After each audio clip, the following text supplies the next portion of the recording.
안녕하세요. 반갑습니다. 김수인입니다. 김수인의 소통상담소 두 번째 사연 만나보도록 할게요.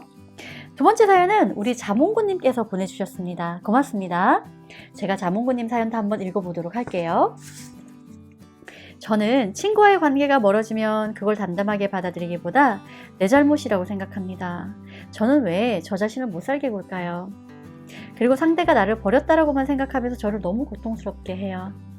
관계가 틀어지거나 어려워질 때도 담담히 받아들이고 내 잘못으로만 몰고 가지 않으려면 어떻게 해야 될까요? 라고 짧지만 굉장히 고민이 되시겠다 싶은 사연이 왔거든요. 여러분들은 우리 자몽구님의 사연을 들으시면서 어떤 생각이 드셨습니까?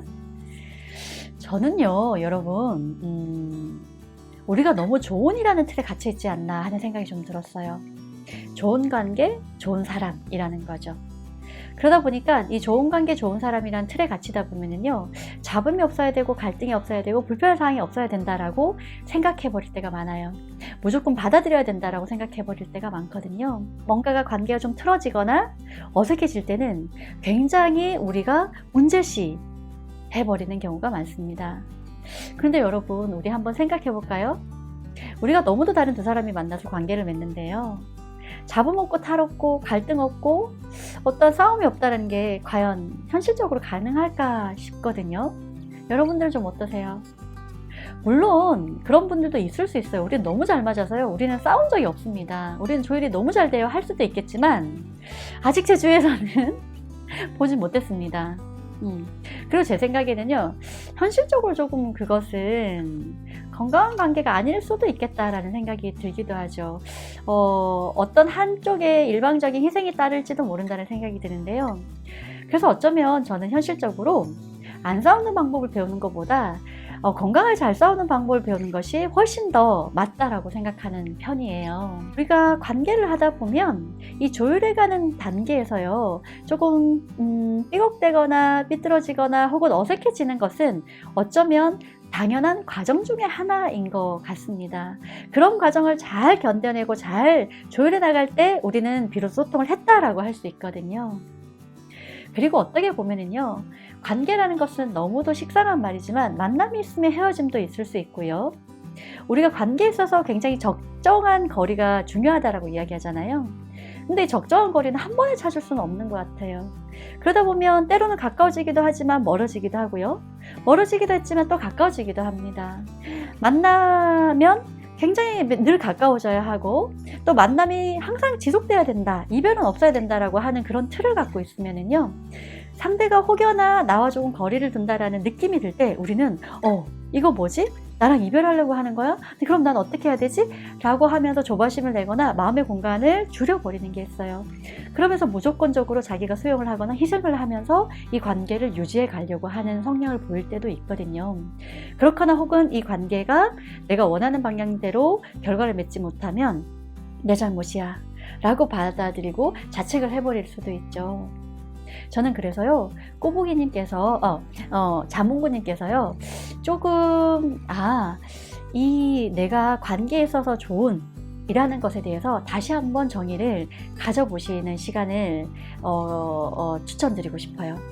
그리고 또 한 가지는요, 우리가 관계에 있어서 이 관계 끝에서 내가 만약에 조금 마음이 아팠다라고 한다면은요, 저는 그것은 그 어떤 때보다도 자신을 돌봐야 되는, 토닥토닥해야 되는 순간이다라고 봐요. 자기를 자책해야 되는 순간이 아니라는 거죠. 왜냐하면은요, 우리는요, 진심을 다할 때, 최선을 다할 때, 열정적일 때, 마음을 다했을 때 우리는 그 끝에서 우리가 원하지 않은 결과를 경험하게 되면 마음이 아프거든요. 가령 예를 들면은요, 내가 진심을 다하지 않았어요.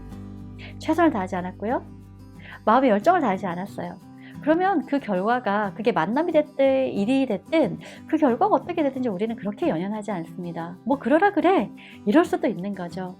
그래서 혹여나 꼬부님께서 이런 결과에 있어서 내가 마음이 좀 아픔을 경험을 하게 되면요, 그럴 때 나를 자책하기보다는 이럴 때일수록 나를 좀 돌봐야 되는 순간이구나. 왜?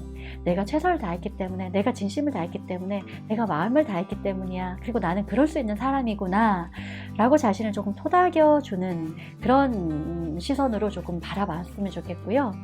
그리고 또 마지막으로 제가 드는 생각은 이겁니다. 지금은 의도치 않게 조금 자존감이 조금 떨어져 있는 순간이 아닐까라는 생각이 들었어요.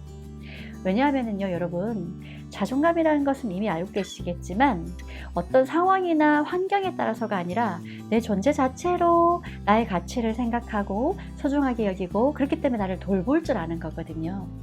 근데 만약에 내가 자존감이 좀 떨어져 있을 때는요, 내 존재 자체로 보기보다는 내가 관계하는 거에 따라서, 내가 이 결과에 따라서 내 가치를 평가해 버리는 경우가 있어요.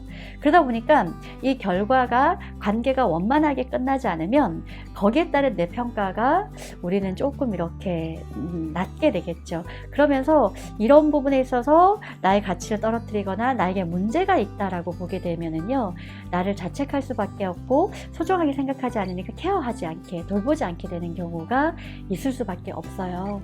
그래서 저는 저는 그 자몽구님께서 조금은 이 관계에서 뭔가를 찾으려고 하기보다는 지금은 오히려 나 자신에게 좀 더 돌아와서 나 자신을 있는 그대로 받아들이고 소중하게 돌보는 시간을 좀 더 가져보고 난 다음에 이런 관계들에 있어서 자신을 좀 돌아보는 시간을 또 가져보면 어떨까 하는 생각이 들고요. 그리고 또 이런 생각도 있어요.